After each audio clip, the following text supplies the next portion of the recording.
একজন প্রেসিডেন্ট তার সামনে সাহস করে কথা বলতেছেন, আর কোনো কারণ নাই, একটাই কারণ হলো একজন মানুষের মধ্যে যদি কোরআনের জ্ঞান থাকে সেই মানুষ তার একজনের উপর অত্যাচার করতে পারে না, জুলুম করতে পারে না, মানুষকে খুন করতে পারে না। কথা ঠিক কিনা কোন? মানুষকে খুন করতেছে, গুম করতেছে, এর পিছনে একটাই কারণ, কোরআনের জ্ঞান নাই, কোরআনের ইলম নাই। কথা ঠিক কিনা কোন? আপনারা বলেন কোন আলেম কর্তৃক কোন আলেম খুন হয়েছে দেখান আপনারা। কথা বলবেন কেন আপনারা? আজ কোন ইতিহাস আছে? কোন ইতিহাস নাই। এক সময় এই আলেমদেরকে বলা হতো জঙ্গি, বলতো না? এই যুবকেরা কথা বলো, মাদ্রাসার ছেলেদেরকে কি বলতো? জঙ্গি।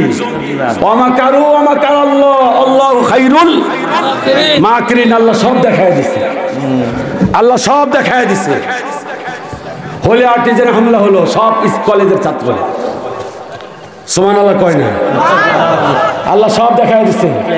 এখন আর আলেমদেরকে কেউ জঙ্গি বলার সাহস, কারণ আলেমরা মানুষ তো খুন করেন, মানুষকে বাঁচায়।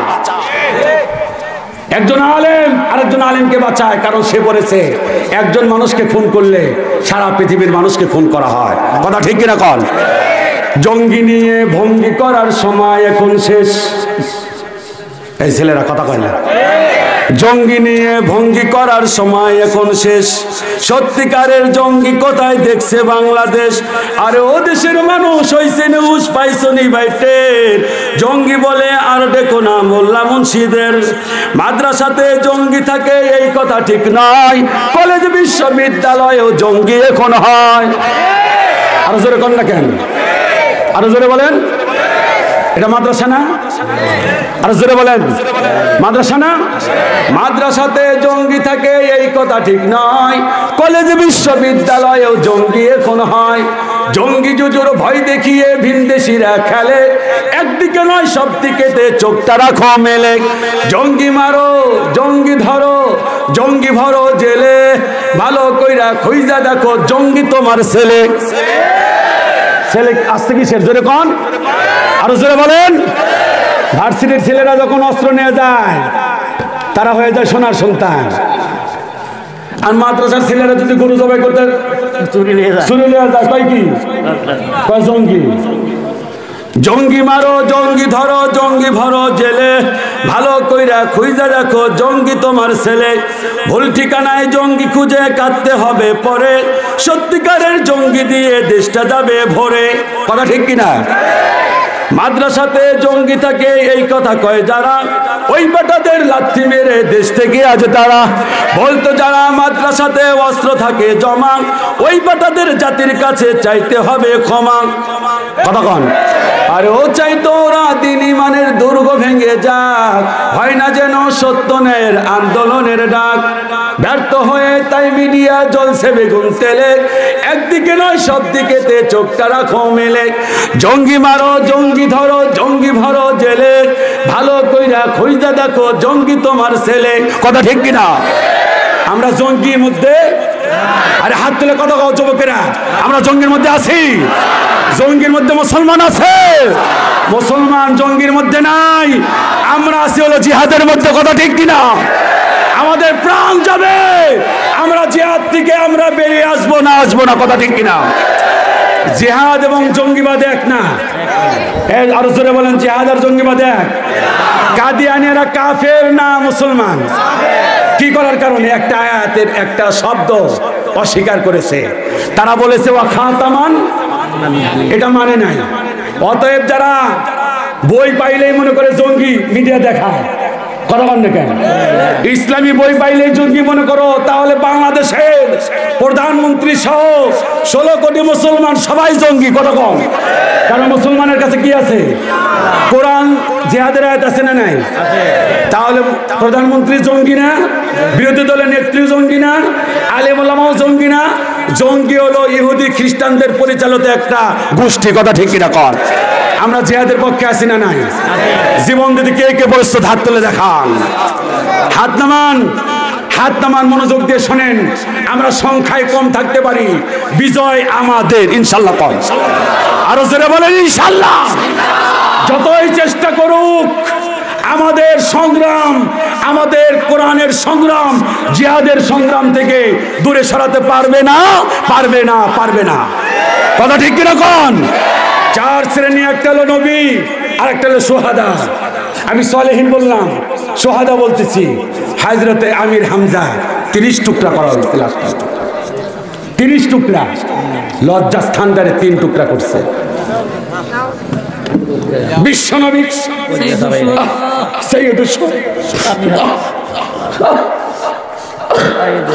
বিশ্বনবী যখন বললেন লাশগুলো নিয়ে আসো, নবীজি দেখলেন হযরতে বীর আমির হামজার লাশটা 30 টুকরা। নবীজি ভালো করে দেখলেন তার লজ্জাস্থানটারে 3টা টুকরা করে ফেলেছে। নবীজি এত কাঁদলেন, ফোপায়া ফোপায়া কাঁদলেন, আর বললেন এই কাজটা কে করছে? কয় ওহাসি। নবীজি কাঁদলেন। আরে একবার আবু জাহাল নবীজিকে এমন করে থাপ্পড় মারলেন, 5টা আঙ্গুল বসে গেছে। নবীজি কাঁদতে কাঁদতে বাড়িতে গেছেন। হযরত হামজা এইমাত্র আবু জাহালের সামনে দাঁড়িয়েছে। একজন ডাক দিয়ে বলে, ও হামজা, তোমার ভাতিজারে মারছে। হামজার এত রক্ত, আবু জাহালকে রক্তাক্ত করে ভাতিজার কাছে গিয়ে বলে, ভাতিজা কেঁদো না, আমি তোমার শত্রুকে মেরেছি, তুমি খুশি হও। আল্লাহ নবী বললেন, ও চাচা, আমি মোটেই খুশি না আমার শত্রুকে মারার দরুন, আমি প্রতিশোধী বিশ্বাসী না। হযরত হামজা বললেন, কিসে খুশি? কয় কালেমা পড়েন, আমি খুশি। বীর হামজা সঙ্গে সঙ্গে মুসলমান হয়ে গেলেন। ছায়ার মতো বাতাস দিয়েছেন। সেই হামজাকে যখন শহীদ করা হলো, নবীজি এত কাঁদতেছেন। বুখারীতে আসতেন, একটা কাপড় দিয়েছেন লাশটা ঢাকার জন্য। পা ঢাকলে মাথা ঢাকে না, মাথা ঢাকলে পা ঢাকে না। খিসখির নামক ঘাস দিয়ে পাটা ঢেকে দিলেন, আর নবীজি ফোপায় ফোপায় কাঁদলেন। ওহাসি যখন মক্কা বিজয়ের সময় ওহাসি যখন নবীজির সামনে দাঁড়ালেন, এসে বললেন, ইয়া রাসূলুল্লাহ, 19 জনের বিরুদ্ধে আপনি হুলিয়া জারি করেছেন, যাকে পাবে যখন পাবে তাকেই হত্যা করা হবে। তার মধ্যে আমি একটা বড় লুকিয়ে আপনার সামনে এসেছি, আপনি আমার জীবনটা আমানত দেন। নবীজি বললেন, তোমার নাম কি? বা আমার নাম ওহাসি। নবীজি বললেন, তুমি কি বীর হামজার শহীদকারী? বললেন, ইয়া রাসূলুল্লাহ, আমি বীর হামজাকে হত্যা করতে চেয়েছিলাম না, আমাকে জোর করে করানো হয়েছে। নবীজি বললেন, ওহাসি রে, আমি তোমারে মাফ করে দিলাম, মেহেরবানি করে তুমি আমার কোনোদিন সামনে এসো না, কারণ তুমি সামনে এলে আমার চাচার কথা মনে পড়ে যায়। মুসলমান, কিসের ভয় করো? জুলুম অত্যাচারের ভয় করো না। জুলুম আছে যেখানে, বিজয় আছে সেখানে। ইতিহাস সাক্ষ্য দেয়। হযরত মূসা আলাইহিস সালামকে ধাওয়া করলেন। মূসা আলাইহিস সালাম তার দলের লোকেরা বললেন, ইন্না লামুদরাকুন, আমরা না ধরা পড়ে গেলাম। মূসা আলাইহিস সালাম বললেন, কালা কাল্লা, কখনো না, ইন্না মা'ইয়া রাব্বি সায়াহদিন, অবশ্যই আমার আল্লাহ আমাদের রাস্তা দেখাবেন। নদীর পারে গেলেন, আল্লাহ পাক বললেন, বাড়ি দাও। রাস্তা হয়ে গেল কয়টা? 12টা রাস্তা হলো, একটা দরকার। ও মুসলমান, যখন পীড়া, যখন প্রসব বেদনা ওঠে, তখন ব্যথা জাগে। মুসলমান, আল্লাহরও ব্যথা দিবেন, কারণ ডেলিভারির সময় হয়েছে। ডেলিভারি হওয়ার পরে বাচ্চাকে ডাক দিবে, আম্মা বলে ডাক দিবে। সুবহানাল্লাহ কোন না? সেদিন আর বেশি দূরে নাই। সারা পৃথিবীতে মুসলমানের উপর জুলুম চলবে যত বেশি, কোরআনের বিজয় হওয়ার সম্ভাবনা তত, আর কতক্ষণ না তত বেশি। মুসলমান ভয় পান কিসে? আমরা সংখ্যায় কম। আল্লাযীনা ক্বালা লাহুমুন নাস, শুনতেছেন? এক দল এসে কয় ক্বালা লাহুমুন নাস, এই ইন্নান নাস, অবশ্যই কদ জামাউ লাকুম, এক দল তোমাদের বিরুদ্ধে খুব সোচ্চার, ফাকশাউ, ভয় করো। কথা বল। ইমানদার কি বলে জানেন? ফাখশাউহুম ফাযাদাহুম ঈমানা, যখন কয় তাদের দেখে ভয় করো, ঈমানদারদের ভয় তো করেই না, বরং তাদের ঈমান বেড়ে যায়। সুবহানাল্লাহ কোন? মুতার যুদ্ধে মুসলমান মাত্র কয় হাজার? 3000। 3000 মুতার যুদ্ধে মুসলমান। কাফেরের সংখ্যা হলো প্রথমে 1 লাখ, প্রথম, পরে আর 1 লাখ। বিপ্লব মানে জীবন দিয়া বসে থাকা নয়, সে কোনো দিন আসবে না রে করো যদি ভয়। বিপ্লব মানে জীবন দিয়া বসে থাকা নয়, সে কোনো দিন আসবে না রে করো যদি ভয়। আসবে বিজয় রক্ত আর জীবনের বিনিময়, আসবে বিজয় রক্ত আর জীবনের বিনিময়। বিপ্লব মানে জীবন দিয়া বসে থাকা নয়, সে কোনো দিন আসবে না রে করো যদি ভয়। লড়াইয়ের ওই ময়দানেতে যেতে তোমাকে হবে, প্রয়োজনে সব রক্তটুকুন জমিনেই ঢেলে দিবে। কথা ঠিক কিনা? লড়াইয়ের ওই ময়দানেতে যেতে তোমাকে হবে, প্রয়োজনে সব রক্তটুকুন জমিনেই ঢেলে দিবে। তবুও তোমায় লড়তেই হবে, মানিবে না পরাজয়। কথা বলেন। মুসলমান 3000। নবীজি বললেন এই যুদ্ধে মুসলমানের সংখ্যা 3 জন সেনাপতি দায়িত্ব পালন করবে। মুসলমানের মতো জবাব দেন, একটা যুদ্ধে সেনাপতি কয়জন? নবীজি ঘোষণা করলেন কয়জন? আরো জোরে বলেন কয়জন? 3 জনের নাম ঘোষণা করলেন। নবীজি বললেন 1 নম্বর হলো আমার পালক পুত্র। পালক পুত্র যদি শহীদ হয়ে যায় তাহলে জাফর বিন আবু তালেব। মনোযোগ দিয়ে শোনেন আমার চাচাতো ভাই, জাফর শহীদ হলে আব্দুল্লাহ বিন রাওয়াহা। 3 জন শহীদ হয়ে গেলে তোমাদের মধ্য থেকে একজন সেনাপতি বানাবে। দেখেন আল্লাহর নবী বললেন যায়েদ কোথায়? মুসলমান মৃত্যুকে আলিঙ্গন করে, মুসলমান মৃত্যুরে কি করে?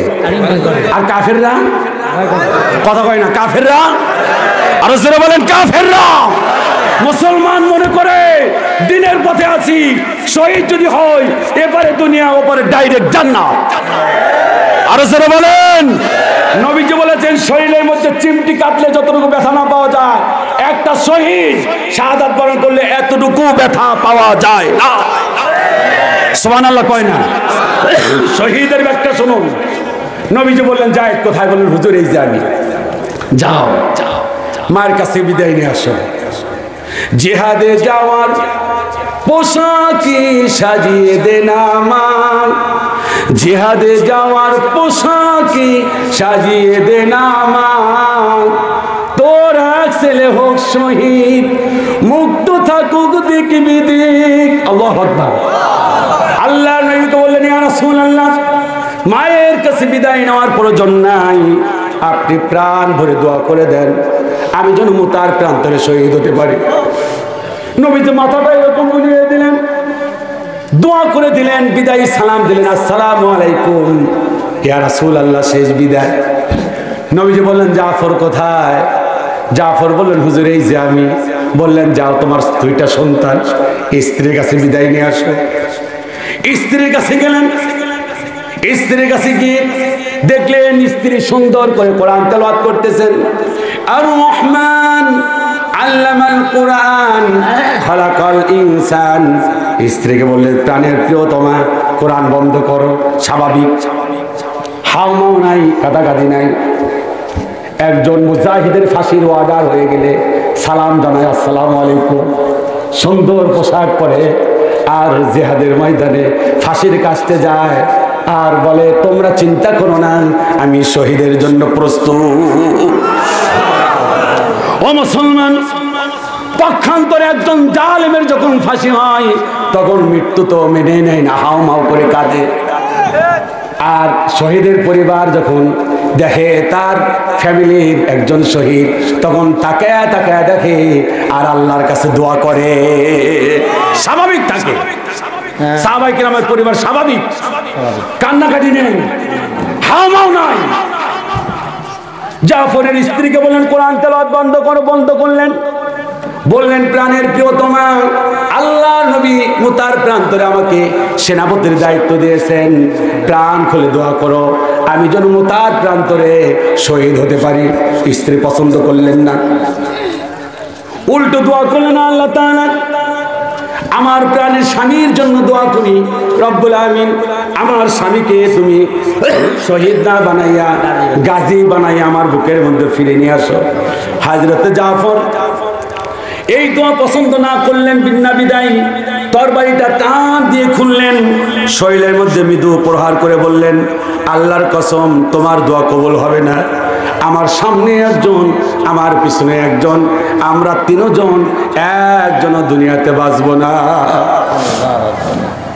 স্ত্রীর কাছে বিদায় নিয়ে চামার বেলা শুধু বললেন, দুটো কলিজার টুকরা সন্তান রেখে গেলাম, এদেরকে আল্লাহর পথের মুজাহিদ বানিয়ে দিও। যুদ্ধের ময়দানে চলে গেলেন। হযরতে আব্দুল্লাহ বিন রাওয়াহা, এটি ছিল তার বাসর ঘর। স্ত্রীর কাছে সালাম জানালেন। স্ত্রী বললেন, কে? বললেন, আমি তোমার স্বামী, আমার নাম আব্দুল্লাহ বিন রাওয়াহা। স্ত্রী বললেন, বাসর ঘর আপনি আসেন, বুকের মধ্যে নেই। বললেন, না আমি ঘরে যাব না, নবীজি মুতার প্রান্তরে সেনাপতির দায়িত্ব দিয়েছেন, প্রাণ খুলে দোয়া করো আমি যেন শহীদ হতে পারি। সুবহানাল্লাহ। স্ত্রী বললেন, প্রাণের স্বামী এক নজর তোমারে দেখবে, একটু ঘরে আসো। হযরত আব্দুল্লাহ বিন রাওয়াহা বললেন, না না না, লোক মুখে শুনেছি তোমার চাইতে সুন্দরী, মায়ের মুখে শুনেছি এই মদিনায় কেউ নাই, আমি যদি ঘরের মধ্যে ঢুকি তুমি প্রেম নিবেদন করতে পারো, আমি দুর্বল হয়ে যেতে পারি, মেহেরবানি করে দোয়া করো আমি যেন মুতার প্রান্তরে যেতে পারি, শহীদ হতে পারি। স্ত্রী বললেন, আল্লাহর কসম করে বলি, আরে মা বোনদের অবদান কম না। হযরত সুমাইয়াকে যখন শহীদ করা হয়, ডান দিকে এক উট, বাম দিকে এক উট, মাঝখানে দ্বিখণ্ডিত করা হয়। আর মহিলাদের অবদান ইসলামে কম না।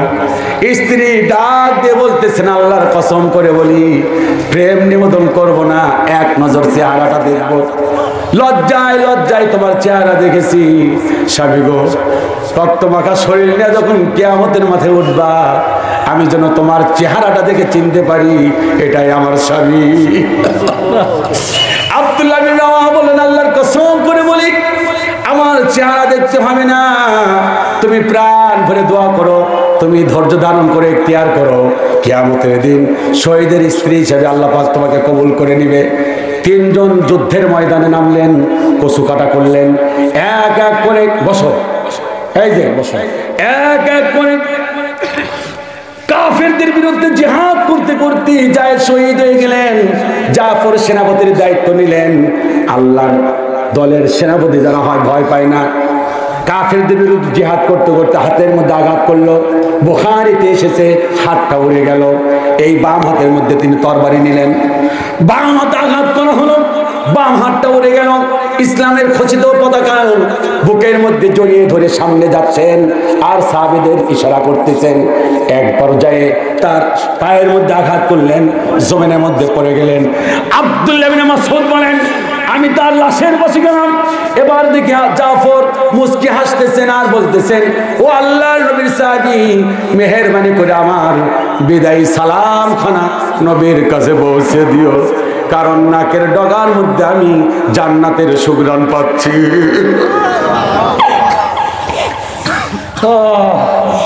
কত সাহাবায়ে কিরাম জীবন দিয়েছেন, তার উত্তরসূরিরা আজও জীবন দিচ্ছে। তাদের দুনিয়ার কোনো মায়া নাই, একটাই মায়া হলো জান্নাতের বাসিন্দা হবে।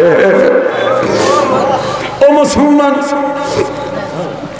হযরত আব্দুল্লাহ ইবনে মাসউদ বলেন, এই কথা বলে যখন সালাম জানালেন, উনি দুনিয়া থেকে বিদায় নিলেন, আমি তার বুকের মধ্যে তীর দেখলাম, এক এক করে তীর খুলে দেখলাম প্রায় ৮০টা তীর তার বুকের মধ্যে বাঁধা।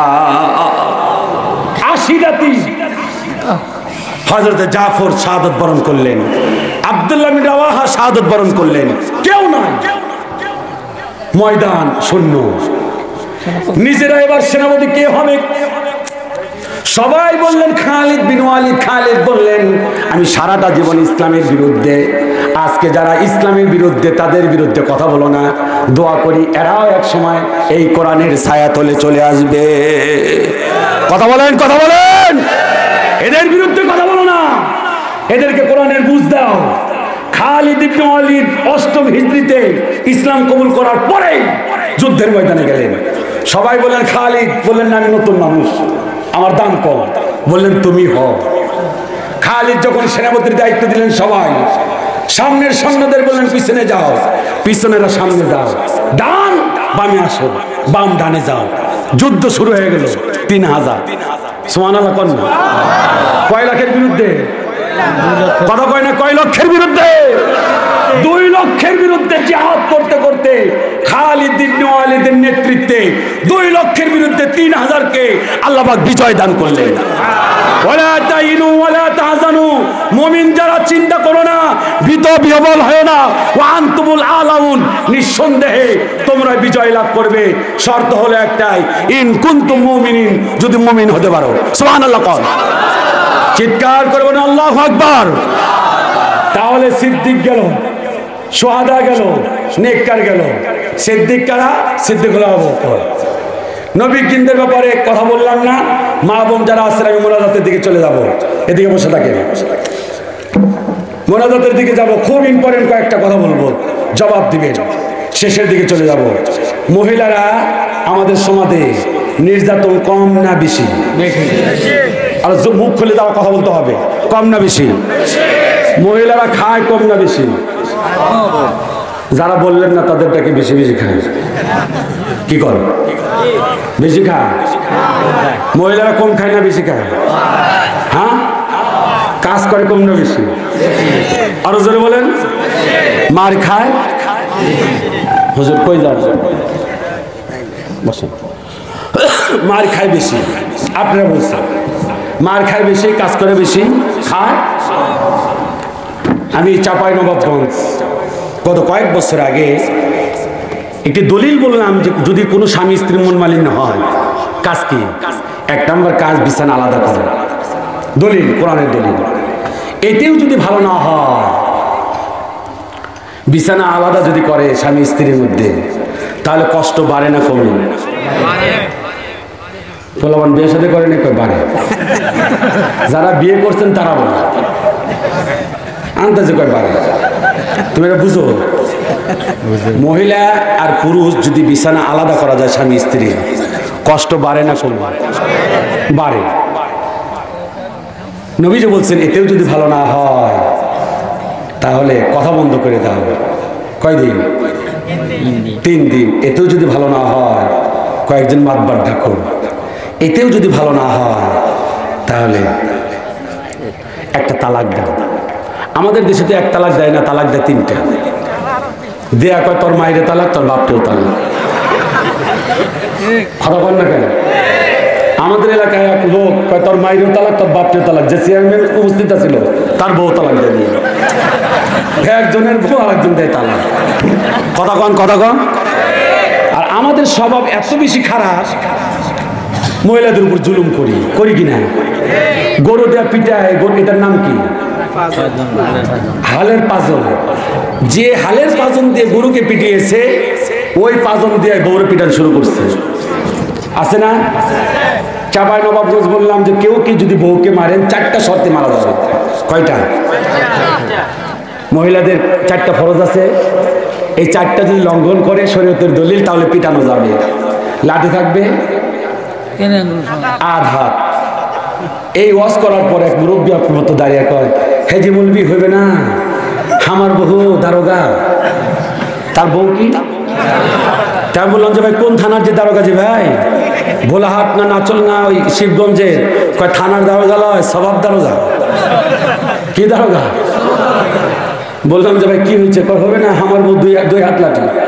তো পাশে এক ছেলে ছিল, বললো যে হুজুর ওনার অভ্যাস খুব, বউরে পিটায়। তা আমি মাহফিলের শেষে ওনাকে বললাম যে পিটাই না। সকালবেলায় উনি এসে বলছেন যে হেজি মুলবি সাহেব, আপনি কইছেন যে 1/2 হাত লাঠিতে পিটাইতে, তা 1/2 হাত লাঠি বানাইছে লোকটা। আমি ধরলে যে থাকছে আর 2 আঙ্গুল, বুঝেন নাই নাকি? 1/2 হাত লাঠি ধরলে থাকে কয় আঙ্গুল? একটু।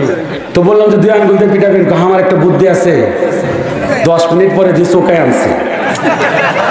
তো কি করবেন? কাল গুঁতো মারবো, গুঁতো। নাউজুবিল্লাহ পড়েন। বউরে গুতাবে, এরকম বদ স্বভাবের লোক আছে না নাই? নারীদের অনেক লোক আছে মাথায় টুপি দেয়, নামাজ পড়ে, বোর দেন মহল দেয় নাই। আপনি তো হারাম করতেছেন বোর সাথে, হারাম হারাম। আপনি যে স্ত্রীর সাথে মিলতেছেন হারাম। অনেক মুরব্বী আছে দেয় না, রাতের বেলা কয় কি আমাদের ঢাকায় 5 লক্ষ টাকা দেন মোহর ধরে রাতের বেলা হাত ধরে কয় কি আমাকে আল্লাহ রাস্তা মাফ করে দেন। কি করে দেন? আমি সকালে বললাম যে কি ব্যাপার, কি করলি? হুজুর মাফ চাই নিচ্ছে। আচ্ছা, প্রথম রাত্রে যে নাকি বোর কাছে মাফ চায়, ওই বোর কাছে সারা জীবন গুতা খাওয়ার সম্ভাবনা আছে না নাই? এই কথা বলো, আছে না নাই? যৌতুক দেওয়া হালাল না হারাম? খাওয়া, যারা যৌতুক নিয়েছেন বিয়েতে, আল্লাহর কসম আপনার বউ পরিশুদ্ধ হয় নাই। আপনার বাচ্চা হারাম বাচ্চা। অস্ত শুনছেন মজারটা, করাটা শুনে যান শেষে। আপনার বাচ্চা হালাল নয়, আপনি হারাম নিয়েছেন। আপনি মহিলার উপর জুলুম করেছেন, অত্যাচার করেছেন। কথা ঠিক কিনা কর? আর জোরে বলেন, কথা ঠিক কিনা? নারীদের ভালোবাসবে। বিশ্বনবী কোনদিন আগে সালাম দিতে, মা আয়েশা বলেন আমি অনেক চেষ্টা করেছি, নবীজিকে কোনদিন আগে সালাম দিতে পারি নাই। আমার কাছে কয়েকদিন আগে এক লোক এসে কয়, হুজুর পানি পড়া দেন। বললাম কিসের পানি পড়া? বউ কথা শোনে না। আচ্ছা বলেন তো দেখি, বউ কথা শোনে না, পানি পড়া দিলে কাজ হবে? আমি অনেকে বললাম যে পানি পড়ায় কাজ হবে না, আপনি একটা আমল নেন। কি? বউরে সালাম দিলেন। হুজুর এটা আমার পক্ষে সম্ভব না। কে? এমনি আমার বোর যে পাওয়া, সালাম দিলে আমার মানবই না। নাউজুবিল্লাহ পড়ে। ফ্যামিলির মধ্যে সুন্নাতটা নাই। অধিকাংশ লোক বউরে সালাম দিবে, বউ ঠিকই ভালোবাসা দিতে চাই। এক মাহফিলে বললাম সালাম দিবেন, আপনার মতো এক লোক টাঙ্গাইলেন।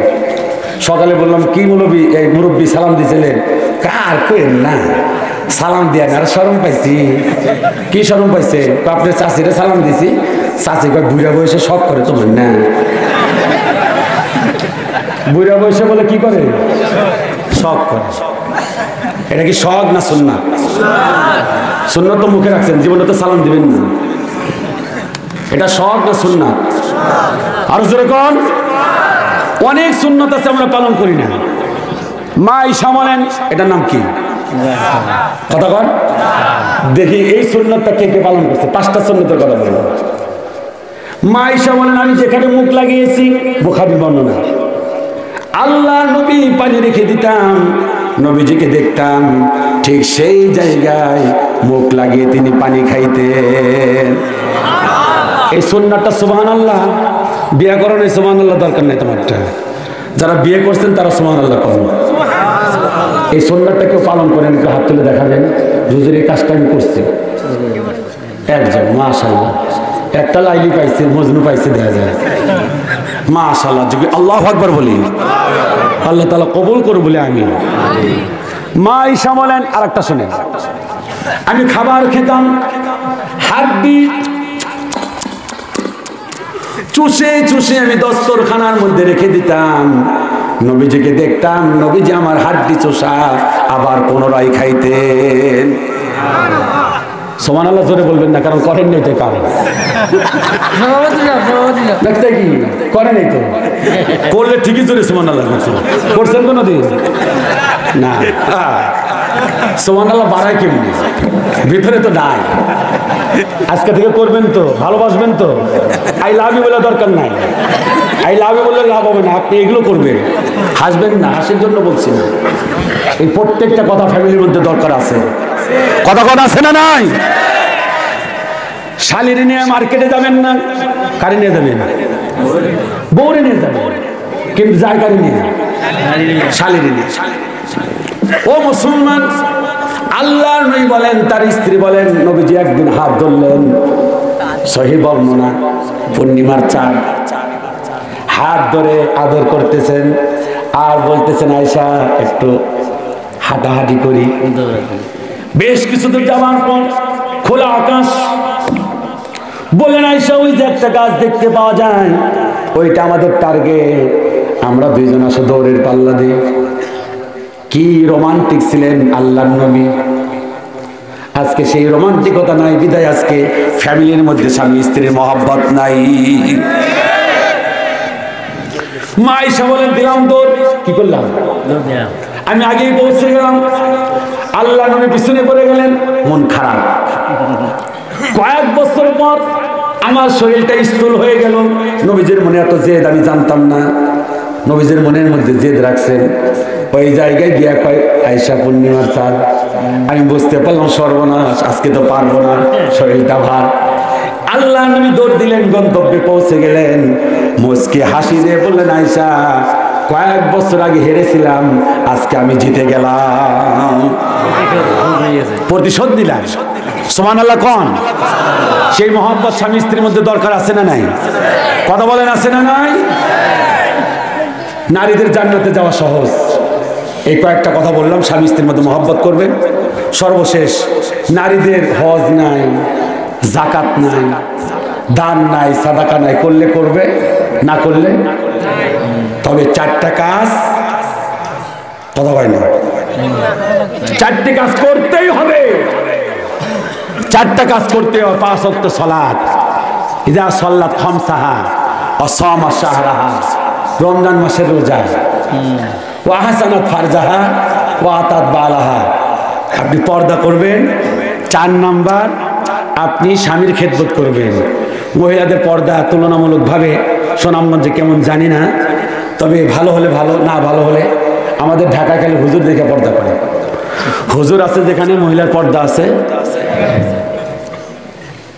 এদেশে এরকম হয় নাকি? হ্যাঁ, আমাদের এলাকায় এক মহিলা গোসল করতে নামছে পাগারে। পাগার বুঝেন তো? এদেশে কি করে? ছোট পুকুর, প্রায় অর্ধলঙ্গ গোসল করতেছে। ছেলেকে বলছে এই মানুষ আসলে বলবি। কয়েকদিন পর, কয়েক মিনিট পর মানুষ আসতে মা মা মা মা সোজা হয়েছে, দেখে কি কামলা যায়, পোলারে কানে ধরে কয়েকটা থাপ্পড়, কার গাদের কামলা। এরপরে আবার আসতেছে, এবার আসলে বলি মা মা মা আসতো। মা একটু ক্লিয়ার হয়েছে, দেখে কি কয়েকটা নাপিত যায়। 2-3 জন বাজারে যাচ্ছে, কার একটা নাপিত। একটু পরে যাচ্ছে এলাকার ইমাম সাহেব। চিন্তা করলেন না তো হুজুর আর কি বুঝুন। এবার আর বলি নাই। যখন ইমাম সাহেব যায়, গলা খবর দিচ্ছে, মহিলা তো লজ্জা পেয়ে গেছে। পরে ছেলেদের কানে ধরে থাপড়ায়। ছেলে বলে মা মারো কে? এটাই মানুষ। নাউজুবিল্লাহ কোন? আমি মা বোনদের বলবো আলহামদুলিল্লাহ, এটা মহিলা মাদ্রাসা। মহিলা মাদ্রাসা মেয়েদের পড়ানো তো কি জরুরি। একটা মেয়েকে মহিলা মাদ্রাসায় পড়ানোতে কি জরুরি।